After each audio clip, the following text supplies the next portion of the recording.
So hello guys, amount போட தெரிஞ்ச உனக்கு அது யாருக்கு போடணும்னு தெரியலையே. அன்னைக்கு அடித்து நமக்கு எமௌண்ட் போட்ட அதே டீம் அடுத்த மேட்ச் கனெக்ட் ஆகிருப்பாங்க. அவங்கள அடித்தமா இல்லைங்க தான் பார்க்க போகிறோம்.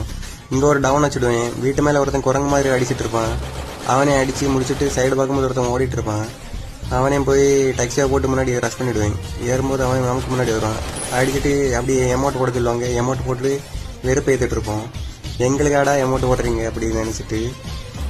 அதுக்கப்புறம் இங்கே ஒரு 1v4 சுச்சுவேஷன். நான் மட்டும்தான் இருப்பேன். ஏருக்கு ஒரு டவுன் வச்சுடுவேன். சைடு பியூட்டியும் வரும். அவளையும் டவுன் வச்சுடுவேன். ஏன்னா நெட்டு கொஞ்சம் கிடைக்காது. இவனே டவுன் வச்சுடுவேன். அதுக்கப்புறம் அவன் வந்து அடிச்சுடுவான். 3 டவுன் வச்சு ஏசி கிடைக்காத காண்டில் இருப்பேன். அதுக்கப்புறம் இவன் எமௌண்ட் வேறு போட்டு வெறுப்பேற்றுடுவான். இங்கே ஒரு பியூட்டியை டவுன் வச்சுட்டு டீம் அடி சொல்லுவாங்க எமௌண்ட் போடலாம்னு சொல்லி ஃபன் பண்ணிட்டு இருப்போம். எமௌண்ட் போட்டு பிலிப்ஸ் தான் ஹைலைட் பண்ணியிருப்பான். என்னென்னமோ பண்ணிட்டு இருப்பான் பிலிப்ஸ். இங்கேருந்து சூர்யாவும் அதுக்கு அவனுக்கு ஈடாக அவனும் பண்ணிட்டு இருப்பான் என்னென்னமோ.